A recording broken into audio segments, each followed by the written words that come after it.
Good morning everyone. এতিয়া 11টা বাজিছে আৰু এতিয়া মৰ্ণিং হৈ থকা নাই হ'লেও ওলাই আহিলে অকণমান। আপোনালোকে থাম্বনেইল দেখি গম পাইছে চাগে ভিডিঅ'টো কেনেকুৱা কি হ'বলৈ গৈছে, কি দেখাবলৈ গৈছোঁ মই ভিডিঅ'টো। থাম্বনেইল দেখিয়ে গম পাইছে আমাৰ ইয়াত যে বানপানী হৈছে বুলি। মই ভাবিলোঁ ওলাই যাওঁ অকণমান, আপোনালোককো ভিডিঅ' কৰি দেখাওঁ আমাৰ ইয়াত বানপানী হ'লে কেনেকুৱা হয়, থাকিবলৈ কেনেকৈ থাকোঁ আমি। আৰু চাওক আমাৰ চোতালত পানী, আমাৰ পদূলি বাটত পানী আহি পালে ইয়াত পানী পূৰা সোঁত মাৰি আছে। আৰু ইয়াৰ পোৱালীক লৈ পেলাই খুৰী, মই, বা, ভণ্টি আমি গোটেইকেইজনী ওলাই আহিছোঁ অকণমান ৰাস্তাৰ ফালে। এনেই যাওঁ পানী চাওঁ ক'ত কেনেকুৱা পানী হৈছে আৰু আপোনালোককো দেখাওঁ বুলি।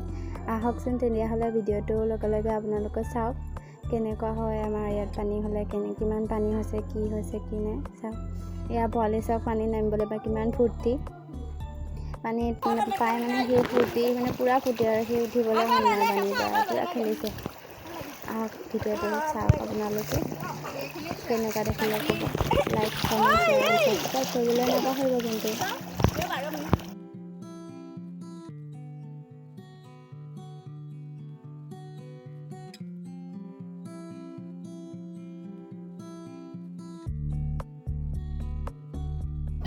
চাওক এই ৰাস্তাত পানী পূৰা বাগৰি আছে, ইফালৰ পৰা মানে সেইটো চাইডলৈ পানীটো পূৰা বাগৰি আছে ৰাস্তাটোতে। চাওক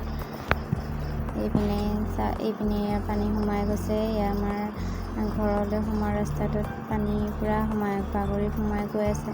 খান্দিও দিছে ৰাস্তাটোৰ মাজে মাজে।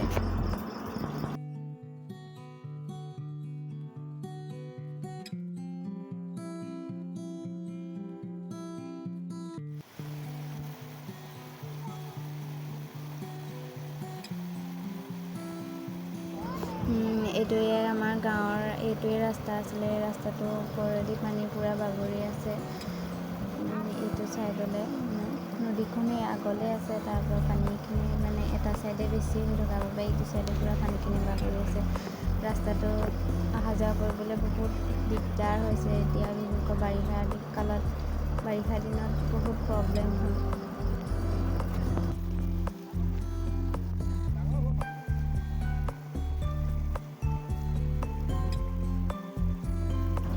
ইয়াতে আকৌ গাড়ীও ধুইছে পানী পাই পেলাই ৰাইজে।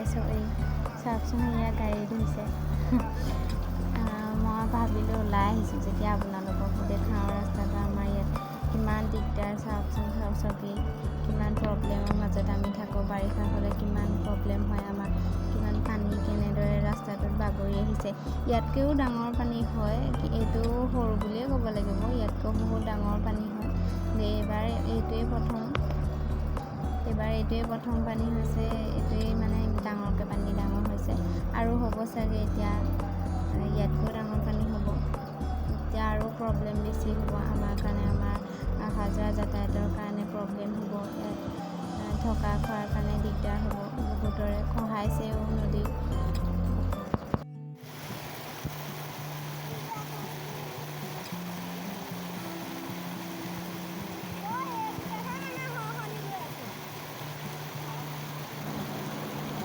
আমাৰ পোৱালীয়ে খেলিবলৈও লাগিলে চাওক পানীতে। সি ইমানেই ফূৰ্তি পাইছে পানীত, পূৰা পানী খেলিছে আৰু সি পানী পাইছে আৰু।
এতিয়া চাওকচোন আমাৰ গাঁৱৰ ৰাস্তাটোৰ অৱস্থা। খৰালি যিটো ৰাস্তাৰে গাড়ী মটৰ অহা যোৱা কৰি মানুহ অহা যোৱা কৰি যাতায়াত কৰা হয় সেইটো ৰাস্তাতে এতিয়া বাৰিষা অলপ পানী উঠাৰ লগে লগে কি অৱস্থা হৈছে। এফালে ইয়াৰ ৰাস্তা খহাই আদায়ে কৰিলে, ৰাস্তা গোটেই ৰাস্তাটো খহাই পেলালে। মানে কেনেকৈ হ'ব